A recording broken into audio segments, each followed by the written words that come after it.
Mom's enchiladas. Definitely one of my top three favorites of all time. The perfect comfort food. Awesome balance of flavor. And just downright yummy. We're going to learn how to make them right now. It's going down. Woo!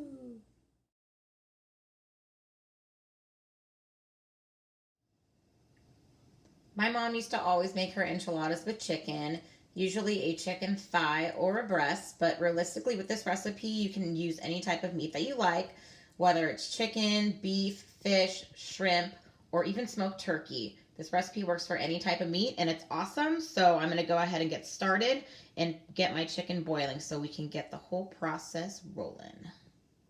It looks like my chicken thighs are pretty much done, so I'm going to go ahead and take them out and transfer them into a bowl to cool. Once they're finally cooled off, I will shred them apart and then mix in all the other ingredients. Here we are looking at the remainder of the liquid from the chicken. You can call it chicken broth, you can call it chicken stock, some people even call it chicken juice. A lot of people wonder what they should do with this, but quite frankly, I like to hold on to it. I'll put it in a jar or I'll put it in the freezer for later, and it's always amazing to have on hand when you are trying to make the base for your soup, when you are trying to start a sauce, a marinade, or a gravy. It's always good just to kind of have in the back of your fridge for when you need it. But don't keep it for more than 7 days. It gets yucky. I have already started to make my enchilada filling by dicing up some onions and throwing it into a hot pan with some butter. Now that the onions look nice and soft, I'm going to go ahead and throw in my green chilies. Straight out of the can, baby. And some corn. Now that I have those in the pan, I'm going to go ahead and throw on some salt. And to continue the seasoning, of course, some black pepper. Some garlic powder. A little bit of cayenne if you want some kick. And some paprika.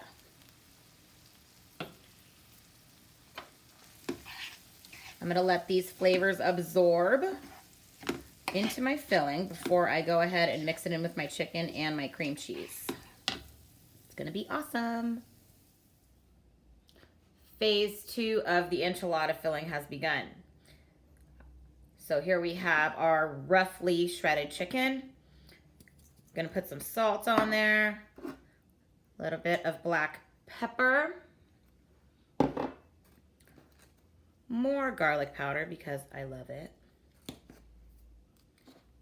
paprika, and in this filling we are also going to incorporate some cream cheese that hopefully you softened ahead of time, which is what I do.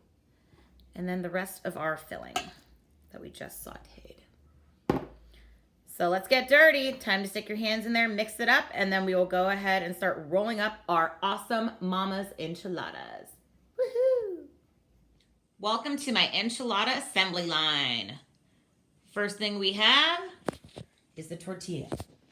You're gonna grab your tortillas, which you've hopefully warmed up a little bit in the microwave or in the oven. You're going to dip them in the sauce.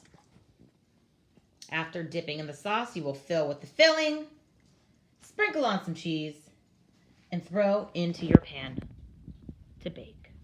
But before we do that, we need to go ahead and make sure that our pan is nice and lubed up with some enchilada sauce at the bottom. Not only does this add extra flavor to your enchiladas, it helps them not stick to your pan, which is awesome when it comes to doing dishes.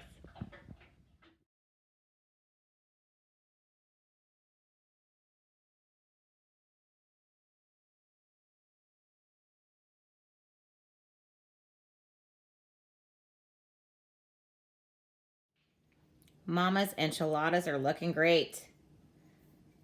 So before we throw them into the oven at 350 with the foil on for about 30 minutes, we are going to add some more sauce to the top.